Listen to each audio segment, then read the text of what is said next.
of you are asking how I actually do my stuff, like how I actually keep bees and stuff. So this talk contains a lot of that because this is really just my style of beekeeping. I kind of gave it a name because people like names. You know, Michael Bush has lazy beekeeping. I just interviewed Mitch Baker, and he calls his low management beekeeping or whatever. But the idea is, overall, just relax. It's fine. It's gonna be okay. Really, seriously, it's not that big a deal. So before I get to that, specifically talking about the way that I stack my boxes, I got that originally from Dee Lesby when I first started doing my research back in the fall of 2002, when I first got into beekeeping. And the way she does her operation, or did her operation out in the deserts of Arizona, just north of the Mexico border, she essentially has these yards set up out in the desert. They're many miles apart. They're largely in cattle ranching land. So many years ago, people went through and blazed in these watering holes for cattle ranching. And they're several miles apart. They're all over the place. And so she, there's a certain extent to which her predecessors, her family, Ed's family, set these things up many years ago, and she's set some of them up herself. But essentially, there's one apiary near each water hole. And the way she basically kept bees was to have this apiary of 25, 30 hives or whatever. They're all stacked up at 5 deeps tall, all the same size frame. And she'd take her big GMC 4-wheel drive pickup out there with a lift gate full of boxes, empty comb or foundation, depending on the time of year, what she was trying to do.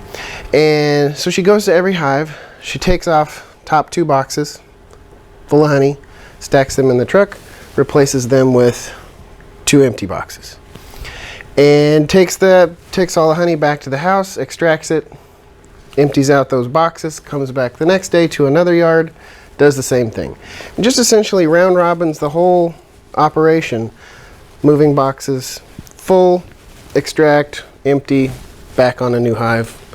And just, it's a great cycle, which is something you can't really do in a lot of places because of seasons.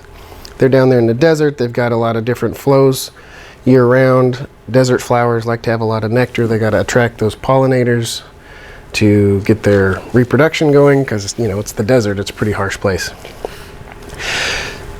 So me being in Oregon, not knowing what to do, I'm just following somebody else's model. I thought, well, I'll do that too. I'll just have 5 big boxes. And I had read, there's another old article that I had found in some beekeeping magazine about a guy who developed his method of beekeeping, which was to have like 5 deeps and then just a couple of boxes of either cut comb or cassette comb honey supers on top of that. And he never really got into the big boxes. He let the bees just kind of do their own thing in there, give them plenty of space.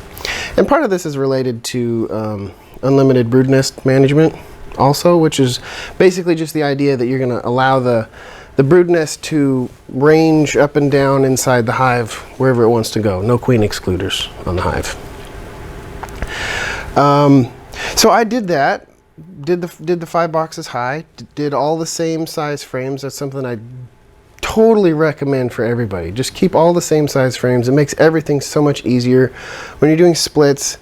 When you're keeping comb on the hive year-round, which is another thing I do. I keep my hives full-size year-round. Keep empty comb on top of the hive after I've extracted so that the bees can guard that. Don't have to worry about wax moss. The bees handle it. Unless a hive dies out and I don't get to it fast enough, then there can be wax moth problems. One of the things I've noticed, and I was talking to Robin about this morning, I haven't been able to suss out the results of this, is that I have a very low swarming rate with very large hives. I'm not sure why that is. My hypothesis is that something in the bee's thinking, and I use the term thinking very loosely, you know, from an anthropomorphized perspective. Bees don't think, at least not like we do. So my thinking is, by the time most people put their supers on their hive in the spring, the bees have already, in some way, set in motion the path for that hive for that year. So by trying to super the hive so it doesn't swarm, you've already missed the boat. They've already made that decision. Again, in human terms, not in bee terms. I'm sure they figured it out differently. So I have found that the very large hives don't swarm nearly as much. My swarming rate is very low. I very rarely see swarms from my bees. I catch everybody else's swarms, which is great. And also, by having that extra large hive, I also find out that the brood nest is much less confined than in a normal hive, or I say normal, what everybody else does. In fact, a lot of times my brood nest will move up more in the middle boxes, and the bottom box might be fairly well empty, just empty comb. And then as honey fills in later in the summer and fall, the brood nest will move back down. Or sometimes it will, instead of moving back down, the top side will contract during the dearth, and it'll be left with a well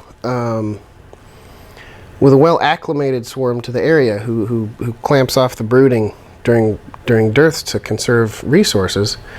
They might shrink the brood nest down to the size of a soccer ball or less in the middle of the summer, which is great because they save a lot of energy that way. So if they did move up and they left and then the bottom box was empty, would you then rearrange the boxes to move that bottom box up? Because I've always been told that bees won't go down, they only go up.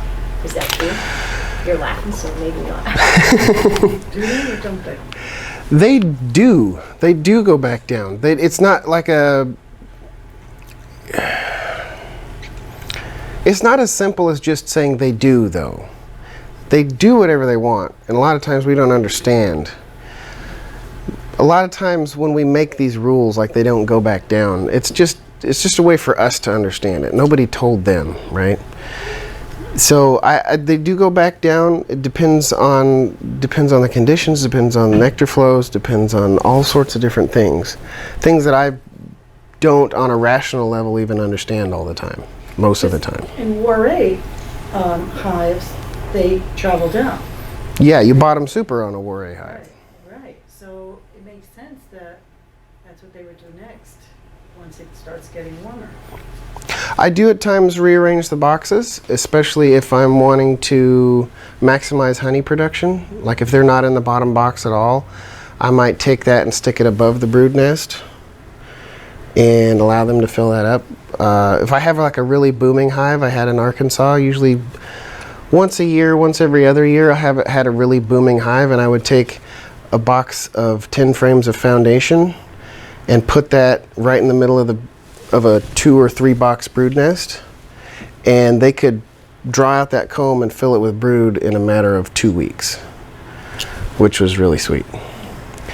So you get a lot of really good quality comb drawn that way. But again, that's a very local phenomenon. You can't do that everywhere. And that's one of the things about today's beekeeping environment with the internet, that a lot of people just don't take into account that things don't work the same way everywhere. What I'm telling you of my experience is largely an experience of a person who came into their beekeeping knowledge in Northwest Arkansas. I'm still having to readjust and redevelop my methods for Oregon. Your stuff here is going to be, in some ways, totally different. And it's not just when a certain bloom happens or when a certain thing happens in your season.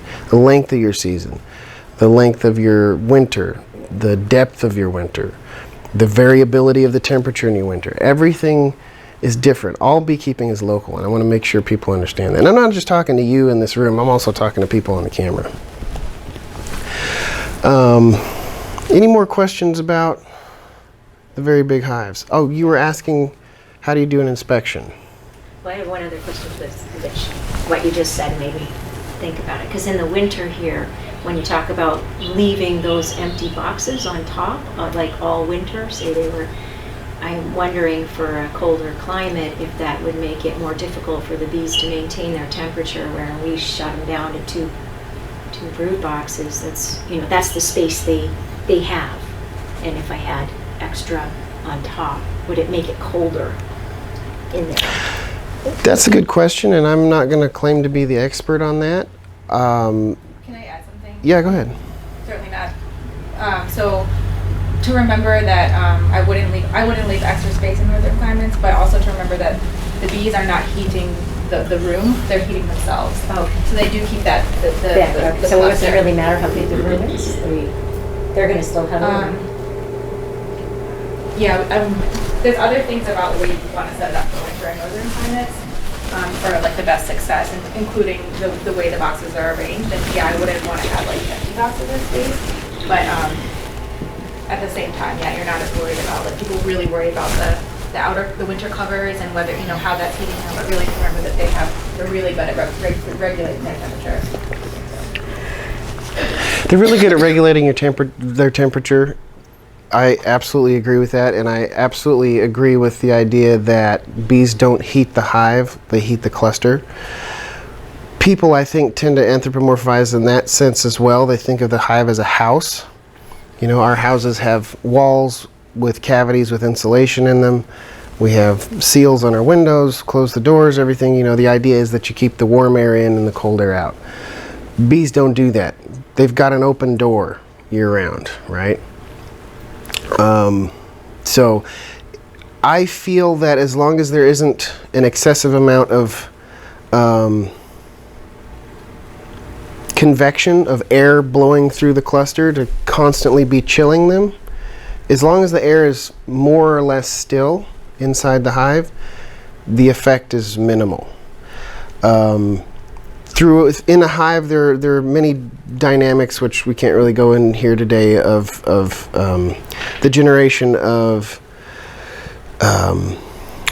moist air traveling up, down. You know, the sides of the hive are going to be the coldest. Their chill is going to cause air to fall. There's going to be condensation up toward the top, and all sorts of things with dew points and many other things. But the basic idea that I've seen, and I can only share my experience, I can't tell you how to do what you do here, is that that larger hive tends to have a bit more surface area for condensation to happen away from the cluster. A lot of problems we see with condensation is with fairly small cavities with uninsulated lids, so that condensation happens right above the cluster, water dripping down onto the cluster, and that's where you have your problems. Another thing that I've started doing lately is using insulated foam board insulation as a lid, and that provides insulation enough that you'll never really have condensation on the lid. It'll happen, if it happens, will happen around the rim or around the sides, usually around the top edge, and that if there's any dripping, it'll happen down the walls of the hive and it won't land on your cluster. Styrofoam? It is extruded polystyrene, yeah. What do you think about the makeup of that? I don't. I mean, I'm thinking about it. I like it because it's cheap, it's durable. I use a feed bag type inner cover to keep the bees from chewing on it. It's protected by a exterior telescoping cover to keep it from out of the sun. And it does the job. There's something to be said for the environmental impacts of styrofoam, but that's not really my expertise. And that's just what I'm doing right now. I might decide to do something later. I've only just started. Years to decompose, right? Oh, I'm not trying to compost it.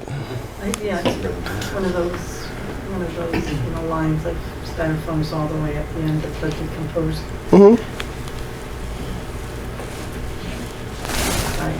It's okay. But that's kind of part of the ethos of the relaxed management beekeeping idea. There are things that I can't control, much as I like to try. polystyrene is something that exists in the environment. It's a product that already exists out there. I can't do a whole lot about it. I can be responsible with it. The same as insulating a house by using a responsible insulation product, even if it's not the most environmentally sensitive. If it's the most durable and it lasts centuries, in the long run, it might be more beneficial than using something that's better in the short run. Again, I'm not the expert on that. And you don't have to do what I do either. I might end up abandoning it. I don't know. I've only been doing it for a couple years, so I've got to figure out how well it works, whether it's worth the risks. Oh, and then the feeding the syrup. So when I started out, I wanted to be very certain that I wasn't getting sugar syrup in my honey. And so I would put blue or sometimes red food coloring in my syrup. The syrup I liked to use then, I rarely use syrup now. Occasionally I've done some experiments with giving a small swarm some syrup to help them get started. And a lot of treatment-free beekeepers do not use any sort of sugar at all. In the sense that I can control what other beekeepers do, I tell especially new beekeepers who don't have access to honey or some other way to feed to get started, use what you got to use. Okay, it's more about getting you into getting you off that runway, getting you into the air, getting you flying, and then we can figure about how to do things more optimally. So I don't want to be too idealistic and push people away from what they're trying to do. I want there to be as few barriers to entry as possible. If I want to dissuade someone from being a beekeeper, I want to do it by telling them how much the equipment costs, or how they might not like getting stung, or they might not like getting swarmed by thousands of insects. When you get into beekeeping, this happens. People will get into beekeeping and they will discover that they have a phobia of swarming insects. That's great to find that out before you buy a hive, before you spend hundreds of dollars to do something like that. So that's why I recommend getting more experience, getting your hands into some hives before you ever get hives. That's why I always say, when do I start beekeeping? Next year, right? So the syrup, what I did, I put the food coloring in syrup to make sure that I wasn't getting syrup in my honey. And I found that syrup, especially on those new hives that were building up from packages or swarms, because that's the only ones I ever used it on, that syrup really only ended up in a very narrow band, and it was very, very well differentiated band. If you look at a normal deep frame, you got your brood in the lower middle, and then you'll have a band of pollen, and then you'll have a band of open nectar, and then sometimes you'll get some capped honey. And it was almost always in that band of open nectar there. So for whatever reason, they were using it before they were using other things. And so all that nectar ended up in the bees, which has its own nutritional issues. But it ended up in the bees and not in the honey, as far as I could tell. That being said, I've heard of other people have studied the actual amount of sugar that ends up in the honey. Dean Stiglitz has had some tests done on that and found as high as 30% adulteration. That means the sugars that are in the honey, 30% of those sugars are coming from either high fructose corn syrup or some other sort of sugar syrup. It totally depends on your management style. Now I try to keep, the only time I feed is after winter cold starts, if there's a certain very specific thing I want to do. If I'm at my sort of optimal plateau population of hives, I won't feed anything, even if they need it. right? It's their job to figure it out. That's one of my beekeeping philosophies. This conference is called Defining Our Methods. You know, I define myself as a treatment-free beekeeper. Used the wrong way, especially, feeding is treating against starvation, right? You're helping the bees to get something done that they should be doing themselves. That's my whole theory of the case with treatment-free beekeeping, is trying to keep them alive when keeping alive is the very basic thing that any living organism is supposed to do. That's the whole universe behind biology and natural selection, right? It's living long enough to reproduce. That's how this all happens. That's how all life works. So by trying to keep them alive when they should be dead, that's where treating gets into meddling with the process and causing problems. So any other questions? See, any other? I've gone far afield here already. Is there any other questions before we get going? You haven't even started yet? I haven't started yet. It's still on the title page. Which is good. I actually prefer, I love it when I do like 5 or 6 talks in a row. Like, give me 8 hours.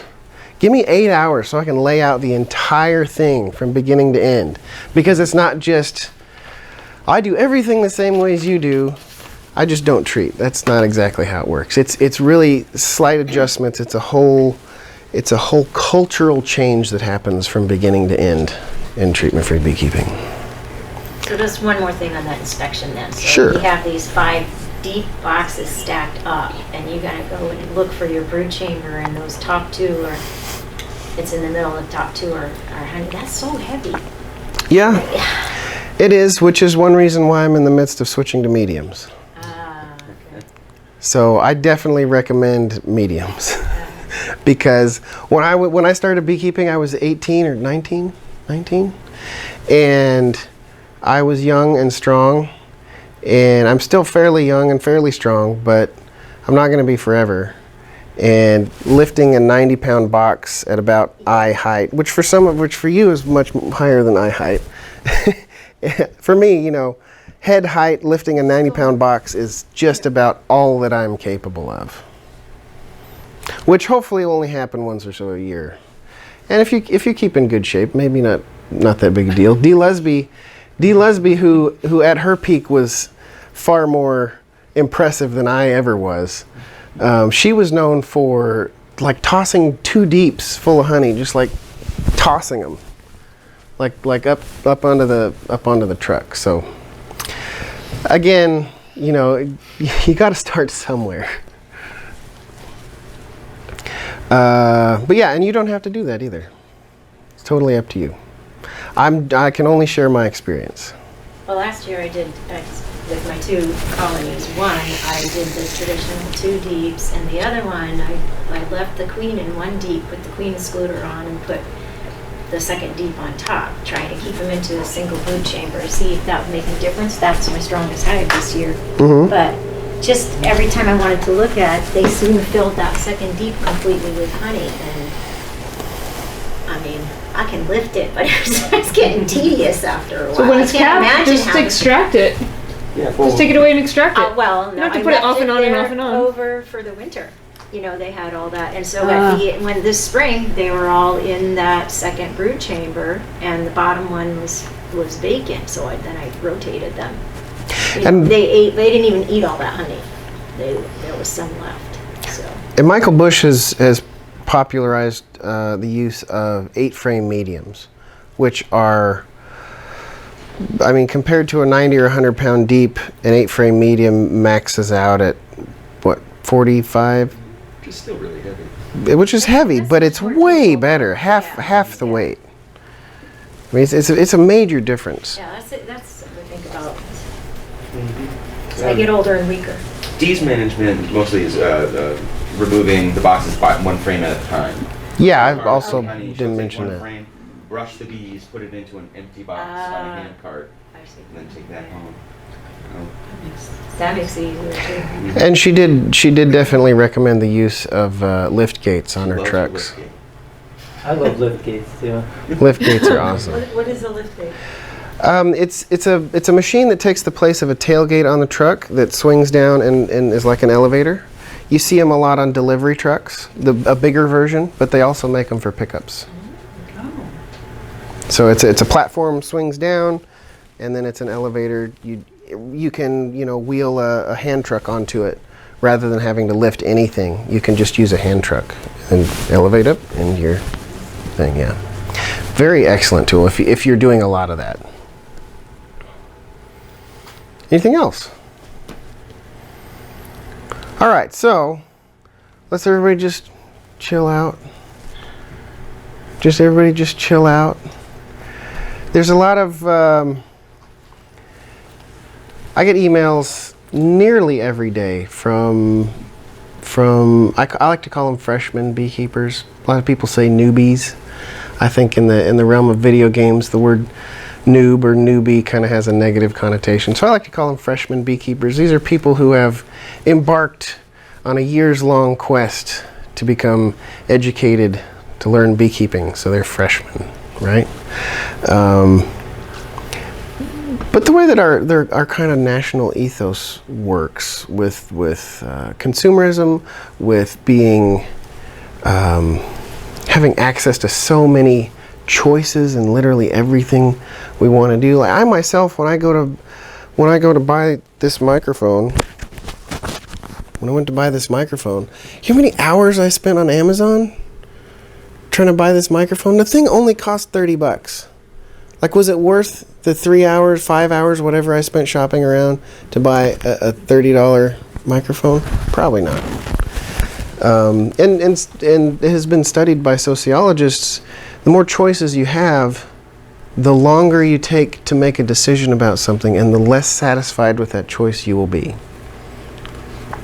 So we have all these people who are getting into beekeeping, and again, my focus is always new beekeepers.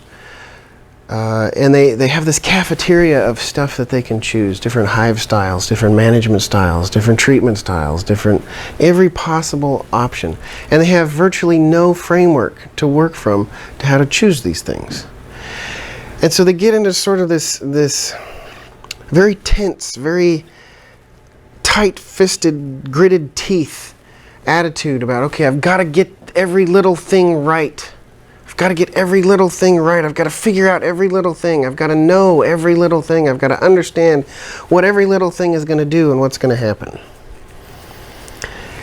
And I admit, when I was starting out beekeeping, I sort of tend to have that personality also. But I've also grown and I've matured and I've gotten a little older, and I've realized that the experience is so much better when I open my hands and I stop gritting my teeth and I stop trying to control things. When I realize that me as a beekeeper, me as a human interacting with honeybees, me as a human interacting with anything in this world, I cannot control anything. I can affect, I can manipulate, but the more you go from living with an attitude of open hands and if you want to get more spiritual with it, open heart, open mind, other things, the more that I move away from that gritted teeth. You know, I always think of it as driving in the middle of the night in traffic. You're just like, don't want to be here, right? I want to be here. I want to be enjoying my beekeeping experience. If I'm living the whole experience in a tense adrenaline rage, trying to get everything right, what's the point in doing it? Now I realize my personality, I'm very much different than everybody else's, I'm sure. I've gotten to know many of you over this weekend, and you're all different from me. You're all different from each other. We're all different. So again, I can only share my experience, but I feel that by relaxing a bit, and I'll show you some of these ideas that I do to help us relax and let the bees do their thing as they do in trees out in the woods without our knowledge. I feel we can have a lot more fun with it. We can achieve our goals alongside what the bees want to do, which for them it's completely driven by survival. For us, hopefully, it's driven by enjoyment of the hobby, enjoyment of biology. That's why when Bridget talking about planting, there's so much more that's involved here than just keep bees. Right? Eddie Izzard had a great little bit in one of his records. He's like, I want to keep bees. I want to keep them so they don't get away. I want to put them on a string so they go get honey and they bring it back here. Right? We don't need that. We can get along with them and have a much better time if we let them do what they do. So, number one thing I tell people, get questions. I'm worried that this thing will happen. I'm worried that I didn't do this right. I'm worried. I'm concerned about this. Don't. The worst thing that can happen if you leave the bees alone to do what bees do is they're just going to do what bees do, and one of the things bees do is die. You can't keep them alive. Everything dies. That's the worst thing that's going to happen. Okay, so and like I said, if you're into catching swarms, you know where to get free bees or make splits from your own bees. It's not that big a deal. You have no investment to protect. Be happy. That's great. Don't be anal. You can define that however you want. I'm just making a list of things. Don't try to control the situation. Micromanage. Worrying about where each frame is exactly, so that I want the queen to lay this section and do this thing. I want the honey to be here, and it's okay. Just kind of bring it down, right? Queen excluders. It's a method of control. It's a really great method of control if you're a commercial beekeeper and you're harvesting honey by the box and you tip the box up and blow it out with a leaf blower and then toss it on a truck, take it into a processing facility and extract 500 frames at a time. So you don't have to worry about your queen being in the honey excluder. That's great. That's not you. There's none of us in this room that does that. There's probably none of us watching this video that does that. There are literally very few commercial beekeepers in the world relative to their population. And I'm pretty sure none of them watch my videos. I could be wrong. I'm pretty sure. Set yourself up to be pleasantly surprised. Instead of just clenching your butt all winter long trying to make sure your bees survive. It's like I recommend people have 5 hives. Go into winter with 8 hives. I wanted to come out with, from my typical population, I like to have right around 2 dozen hives, because that's about as many as I can remember without having to write something down. Again, like if I get more than that, more hives than that, then I start having to keep track, and then I have to, that's work, and yeah, so much work. So if you go into winter and you're expecting losses, I'm going to lose some hives. That's a fact. That's a fact for most of us. The chances of losing no hives is very low. But the expectation for wanting to lose no hives for many beekeepers is very high. Right? That's why most beekeepers treat. They want to make sure that these hives last the winter. But if you're expecting hives are going to die, hives in the forest die. Every year, there is a natural progression of life and death. If I expect that a certain number of hives are going to die, and then less than that, fewer than that die, then I'm pleasantly surprised. Go into winter with my normal 2 dozen. I'm expecting 5 are going to die. That's a reasonable yearly loss for me. And only 3 die. Fantastic, great, no problem.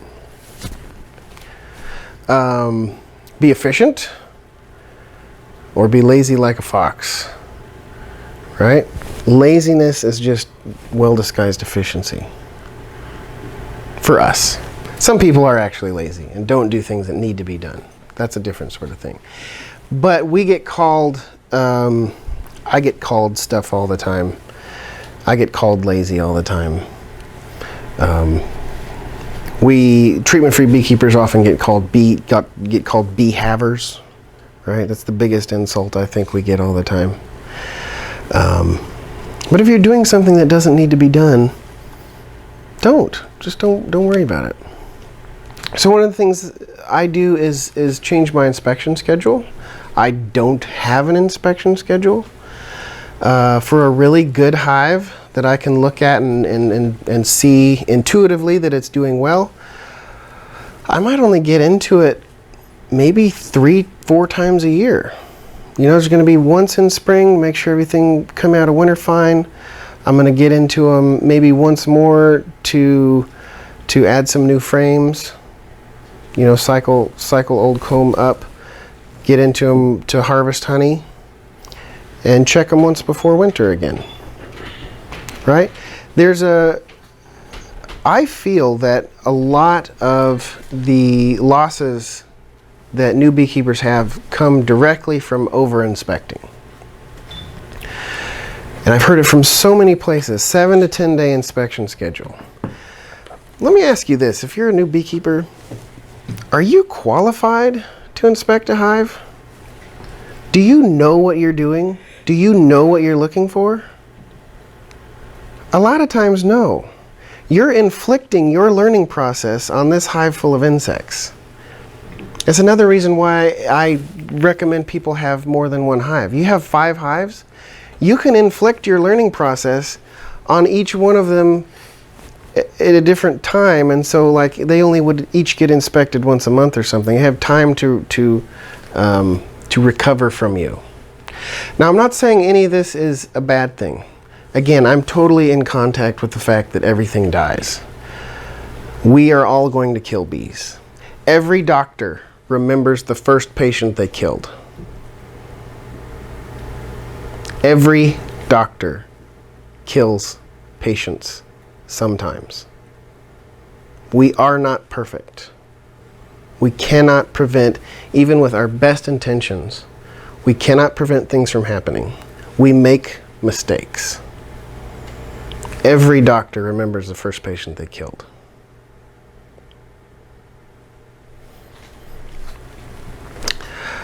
I don't remember how many hives I've killed. It's been a few.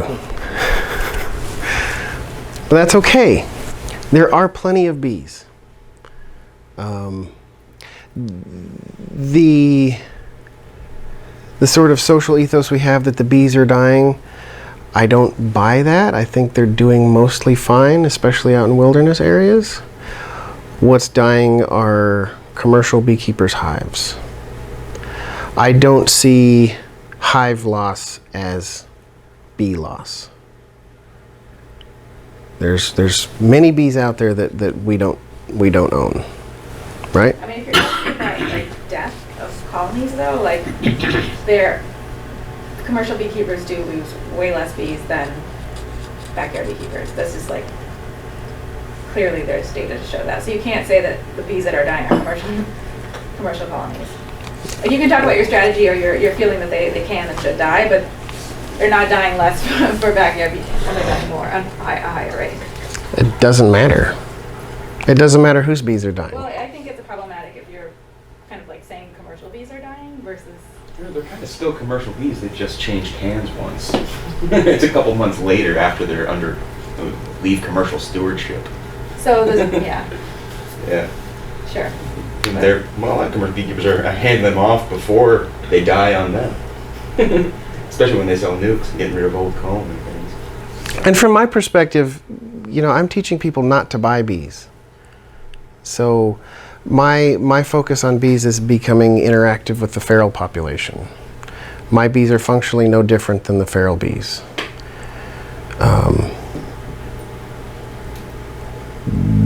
The way that I manage bees is much closer to how the feral bees do things than the commercial model. So, but ultimately, I don't. Well,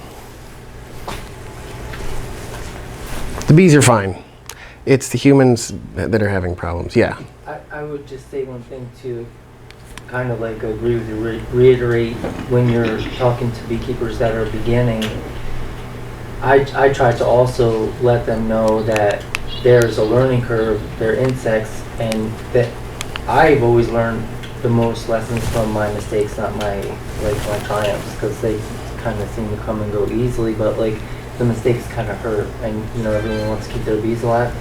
But one of my first mentors told me he had to kill a lot of bees to really learn how to take care of them, and I think to kind of let new beekeepers know that the measure of their first year of beekeeping is trying to learn, not like did I keep them alive or didn't I, because I feel like that's too much stress to have to just for your first year. And I try to let new beekeepers know that it's a real learning curve, Yeah. to take that stress off of them.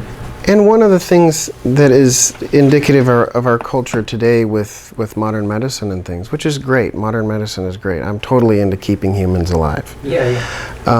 Humans, bees, everything. I'm more into letting the animals figure it out themselves. Yeah. I feel that the intellectual properties of humans make them a bit more valuable to my philosophy, theology, whatever you want to call it. In the past, humans were much more in contact with death. Grandma didn't die in a nursing home somewhere, and the last time we see her, she's been prepared and stuck in a pretty box for us. She died in our house, in our family bedroom, where we've all slept all our lives, and we were all there around her. We've kind of compartmentalized death in America, in Western culture. Anyway, don't want to get too serious.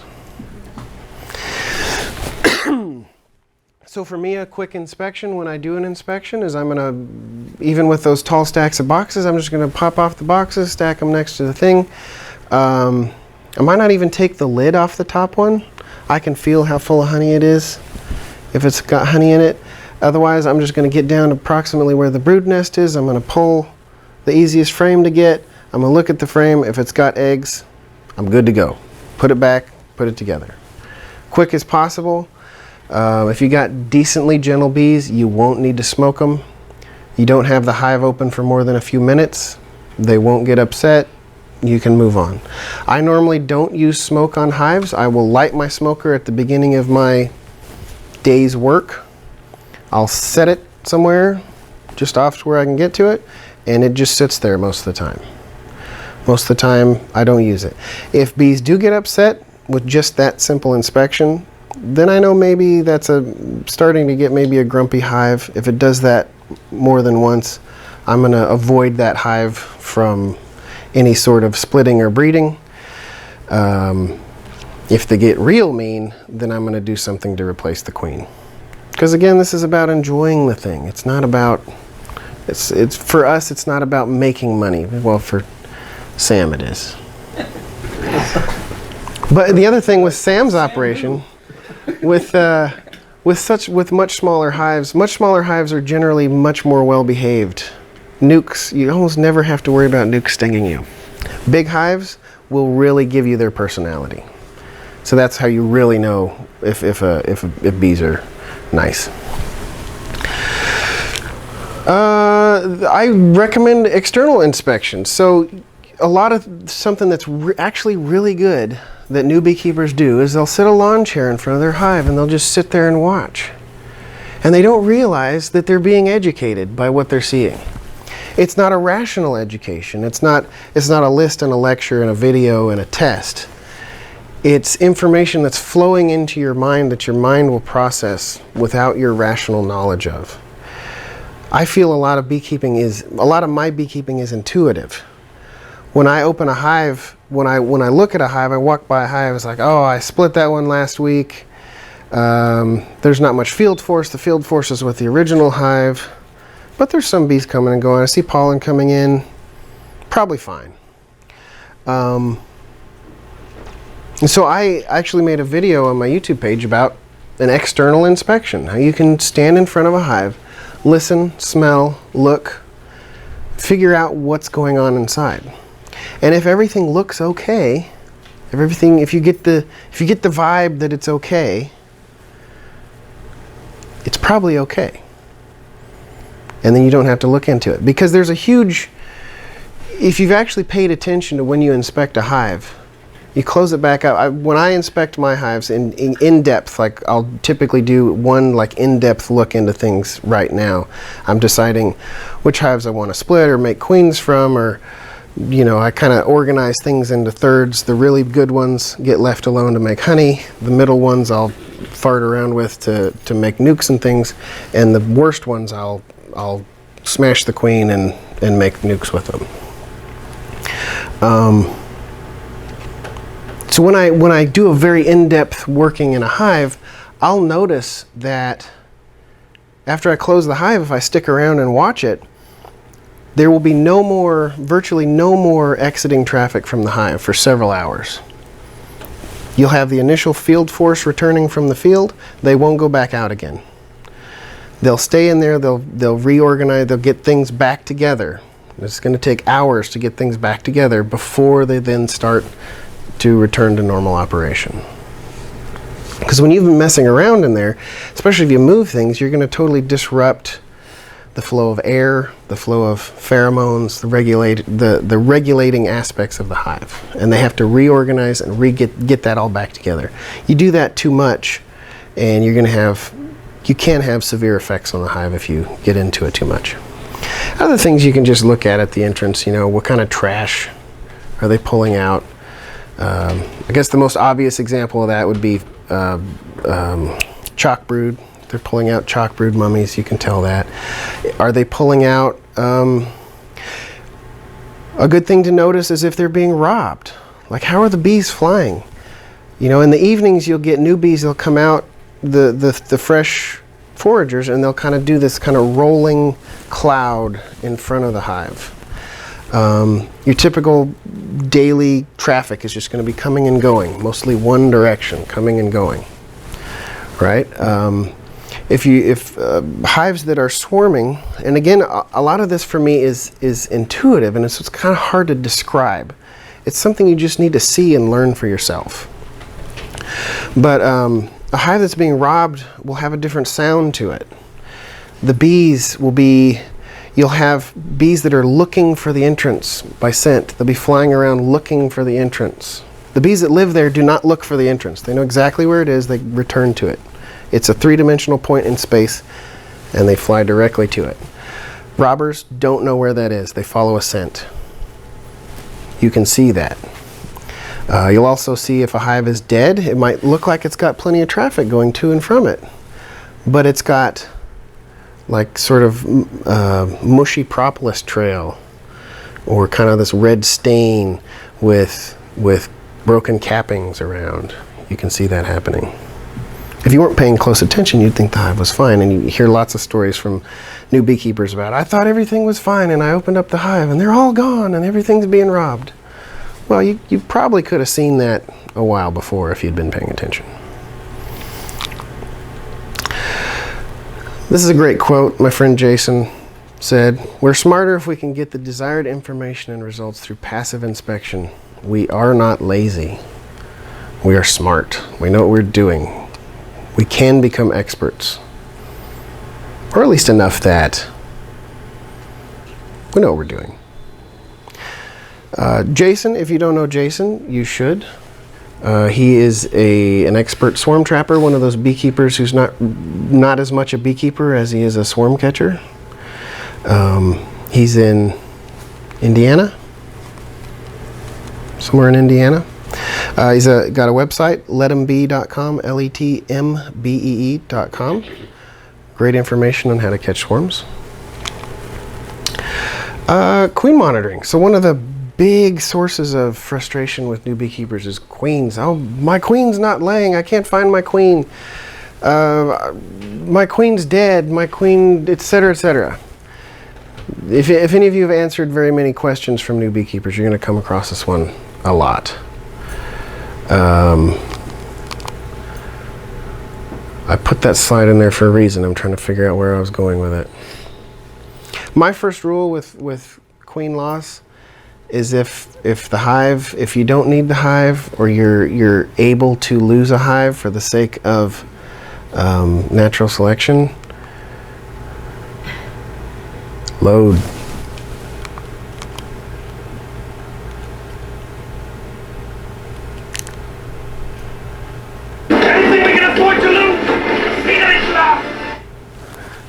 That's my philosophy. Anything we can afford to lose, see that it's lost.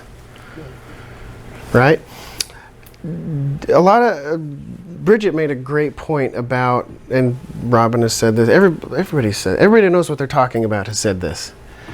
You can't breed resistant or tolerant bees if you have 1 or 2 hives.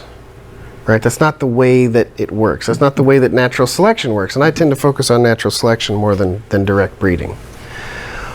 What you have is, in the words of Michelangelo, if you got a block of marble, there's a sculpture in there.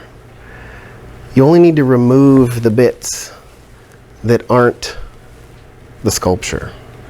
Right? That's how natural selection works. In a population, in the species Apis mellifera, Apis, is it Apis or Apis? Apis. Anybody speak Latin? Apis?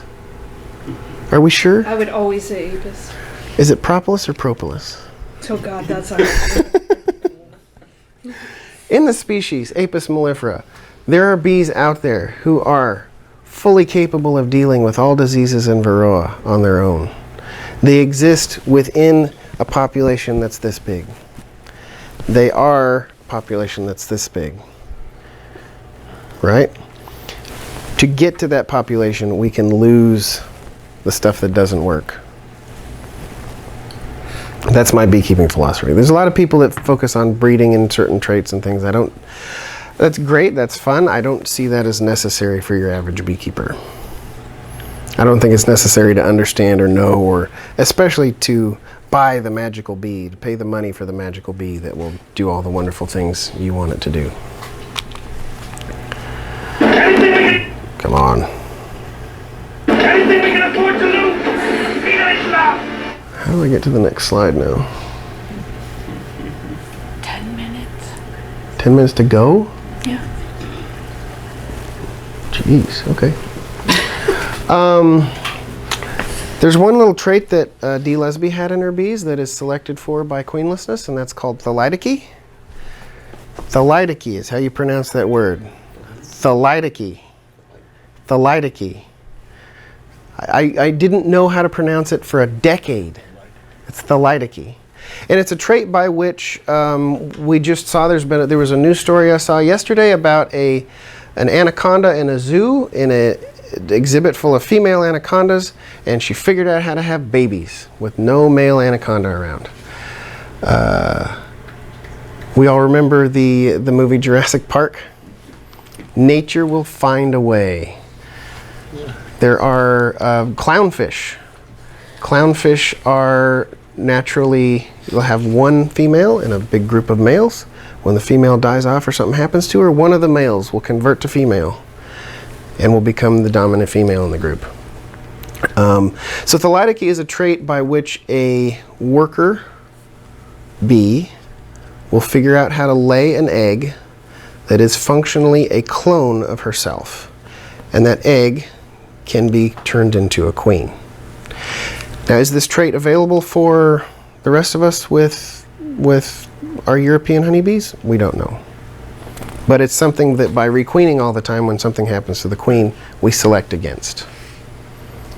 Something to think about. But it was demonstrated in D. Lesby's bees and documented. Manage so you can replace your own queens. Always be splitting. Always be engaging in increase. That's one of my things for treatment-free beekeepers. Always be acquiring bees through catching swarms. Always be splitting. Always be in action. We don't keep bees just to have them. We have them to keep them. There's the beekeeping part of it, right? I'm not a bee haver. I'm a beekeeper. And I've noticed a number of times when I open a hive and I get down to that level of the brood nest and I'll look at the bees just on the top bar and I go, oh, this hive is queenless. How do I know that? I don't know how I know that. It's an intuitive thing that I have learned over the years. My mind has developed, and in fact, it's like many other skills, like finding a queen. Some people have just looked for a queen, just cannot possibly find a queen. That's fine. You don't need to find a queen to be a beekeeper. So the easy queen fix technique, instead of shelling out dollars and waiting for something to show up in the mail, just take a frame of open brood from another hive, stick it in that hive, do that once a week until the problem fixes itself. It's not the quick, it's not the American way, it's not the Amazon Prime way, but it's cheap and it's easy and it works. And that's it. It's very simple. And if you get to the end of the year and it's okay to lose hives. Take your losses in the fall, as the saying goes. You can lose hives in the fall. Combine hives that aren't doing well. Not worry about it too much. Don't worry about it. Good equipment is always important. You can get that dealt with ahead of time. Good equipment is going to keep you from losing bees unnecessarily. If you've got hives, for instance, that collect water in the bottom board, that has been demonstrated to contribute to queen loss, because bees, when they're cold, when they're crawling around and moving in the cluster, will fall sometimes. And that queen is going to fall sometimes, and she's going to drown if she lands in water. So having hives that are well maintained, something you can do in the wintertime, deal with all your equipment when you're bored. You know, running a big beekeeping Facebook page, we definitely have an ebb and flow in the interest in beekeeping throughout the year. You know, wintertime is the time when you can't do things outside, you can maintain your equipment. Bears are important for you guys especially too. Having it level if you're going to do foundationless. In my polling, I have found that virtually all treatment-free beekeepers engage in some sort of foundationless beekeeping, either partially or fully. There are no beekeepers in my polling that use only foundation. So everybody does at least some foundationless. I do some foundationless. Again, foundation, in my perspective, is a way to keep your comb straight. If you've got nice straight hives and everything's going well, you really don't need foundation to continually maintain an existing hive. By putting an empty frame between two full frames, you get straight comb. There's no need for foundation. But to get that right, you really need a level hive, especially with deep frames, because as they draw that comb down, if you're off just a couple of degrees, that comb will miss your bottom bar. And Nucs. I'm a huge fan of Nucs. Great for making splits. You find some queen cells, some swarm cells. You can make yourself a quick little split. Free and easy. These Nucs, you can find the design anywhere online. They, depending on how much you spend on the plywood, you get free plywood. They're free. You get cheap plywood. You can make them for under $5 a piece. Expensive. You can. As with anything, you can pretty much pay however much you want to pay. Expect losses every year. I pretty much expect a 5 to 20% loss. I've had, other than about 2 years of my beekeeping experience, that is what my losses are every year. Don't try to save everything. John Keefus talks about using the mites to eliminate his weak stock. He uses them as a tool. He actually wants to bring mites into his operation to continually keep his stock strong. Bees that survive without you. You know, I broke my foot a couple years ago. Couldn't take care of the bees. They take care of themselves, no problem. Remember the fact that you're going to die one day, and your bees are going to be left to someone who does not care about them, at least briefly. So what's going to happen? Are they just going to die off without your care, or are they going to go on? Are they going to continue being part of the population? 5 minutes? Okay. I'm almost done. Record keeping, like I said, I like to keep around 24 hives because I don't have to keep any records. I can keep track of 24 hives in my mind. Keep track of which one was split from which one from last year, which one's mother is this one's that one's mother. I can keep track of that. Bigger than that, I have to start keeping records. Some people use bricks or rocks, or like Sam showed us yesterday, writing a little note on his lid. That works too. Great stuff. I have also seen some super tight people who keep entire full spreadsheets with pictures and details and notes from every inspection. If that's your thing, go right ahead. I'm just like, that's too much work for me. So for my basic ideas, like I said, I divide everything into thirds. I can see hives that built up well at the right time in the spring, the ones that built up too early and maybe starved to death, ones that built up too late and didn't get any honey. I'm gonna like to split those good ones more. Again, the ones that make the most honey, I don't split or mess with a whole lot, but I will graft from those and use the less wise ones to build those queens for me. And I believe that second year beekeepers can graft. Could be wrong, but I believe that can be done. Grafting, as I tell people, is not that big a deal. It's not something to be worried about. It's not something to be scared about. You're taking a tiny bowl with a tiny Cheerio in it and a tiny puddle of milk, and you're scooping out that Cheerio and you're putting it in another slightly bigger bowl with some of the milk with a tiny spoon.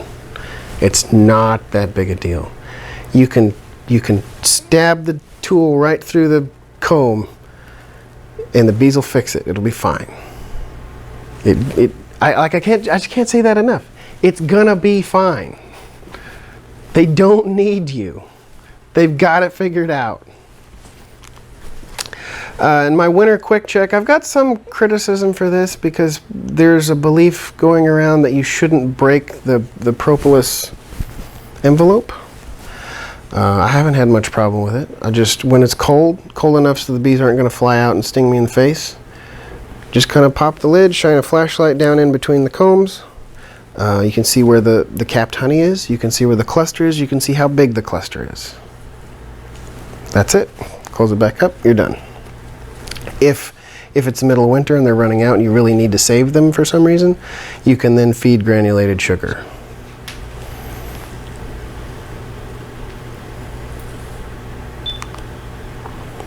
Always be catching swarms. That is, throughout the entire history of human beekeeping, that has been the bread and butter of every beekeeper, except for now. Before frames existed, there was not really any great way of making splits before movable frames, before movable combs. Everybody caught swarms. That's how you got more bees. We can still do that. Bees are free, easy to get. You know how to get them. You can get more. Even if you lose every bee in your possession, even if they all die, all your hives die, that's not a failure as a beekeeper. You can continue to be a beekeeper. You can catch more swarms next year. You've already got the equipment, hopefully. You know how to do it. Empty comb makes a great bait for swarm trap. Good stuff. Whoops, that was backwards. And that's it. Does anybody have any questions? I think I finished on time. Yes. So this goes back to what you were saying to Robin about you're not having, your hives don't swarm, and you were wondering if you have a bigger cavity that's preventing them from swarming. So I'm wondering, since if you only inspect like 4 or 5 times a year and you have this great big productive hive, maybe it swarms in between your visits and they build up so fast again that you don't even know. Do you have like an instinct to know if your hive is swarming? So the times when I do get in the hives is during swarm season. That's when I'm doing my queen rearing and such. So I would notice if there were swarm cells. And I'm not saying it never happens. It just seems to happen at a fairly low rate. Also, I pepper my whole area with swarm traps. So I would think, my marked queen, because You mark your queen. I have started lately marking queens just to keep track of how old they are. But and also my bees are small cell, which tend to look a little smaller. There's some argument about whether that actually happens, but they look smaller to me. And anyway, from all the experience that I've had, I consider myself a competent beekeeper. I see other people's hives swarming that I'm helping, and I just don't see it the same in my hives. But I admit I could be totally wrong. They could be swarming when I'm not looking. I might have some night swarming bees. It could be happening and I'm just missing it. But as far as I can tell, you know, I've been keeping bees for 16 years. I think I'm pretty good at it. I don't think they're swarming that much. And I don't know why. I just have some hypotheses. Anybody else? What Yes, kind sir. of swarm traps do you build, and what kind of locations do you put them in, as far as, you know, where the apiary is, up in trees at a certain height above the ground? Sure. My basics, I have a whole talk about swarm traps, so if you want to check out the YouTube channel, you can see that talk. Get in-depth details on how to build that, but the basic swarm trap is going to be a deep with top and bottom attached, one comb of brood comb, one old brood comb in there. I use a lure with lemongrass oil in a plastic bag with a paper towel, and then I attach that generally about 7 or 8 feet up into a tree, which is if you read Seeley's Honeybee Democracy, he's got a lot more great ideas on best positions, but I think the best positions are like 22 feet up or something. Which, I put them where I can reach them. Exactly. Because I don't want to have to bring a ladder every time. Put them where you can reach them. It's too annoying. If you want to catch swarms from your own bees, they generally need to be a couple hundred yards away from your bees.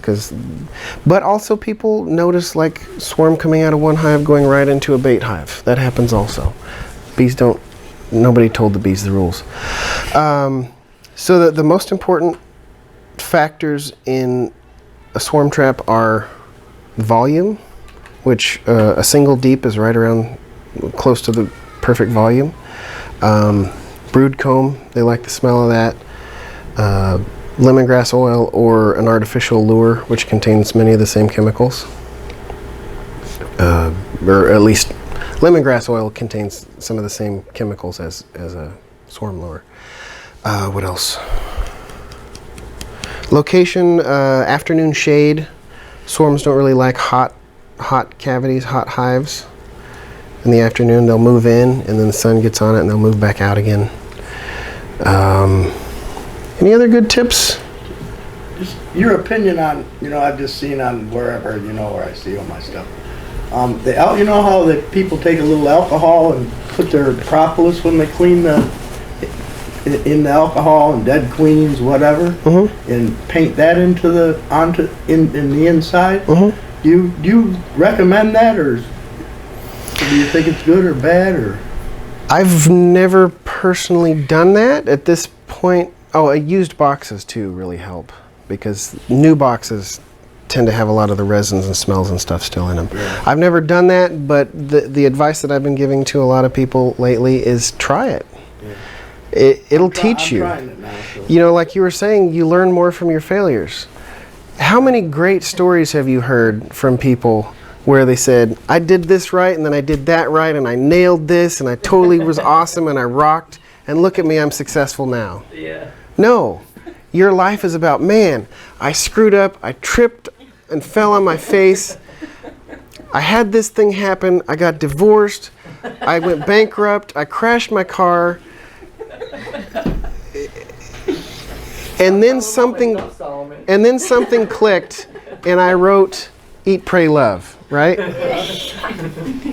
You know, people ask, what's her name wrote Eat, Pray, Love? Elizabeth Gilbert? Yeah. People ask her, so are you going to write any more books? And she's like, I've already written a whole bunch. Like, nobody ever discovered me until I had this one book. right? The best stories, the best teachers are failure and experience. That's just the way that it works. So try it. I don't think it will hurt anything, and some people do it. Yeah. So go right ahead. I'm trying to, well, I got that problem of I don't only have new boxes, so I thought it would be a good idea. I don't think it can hurt. I think it can probably only help.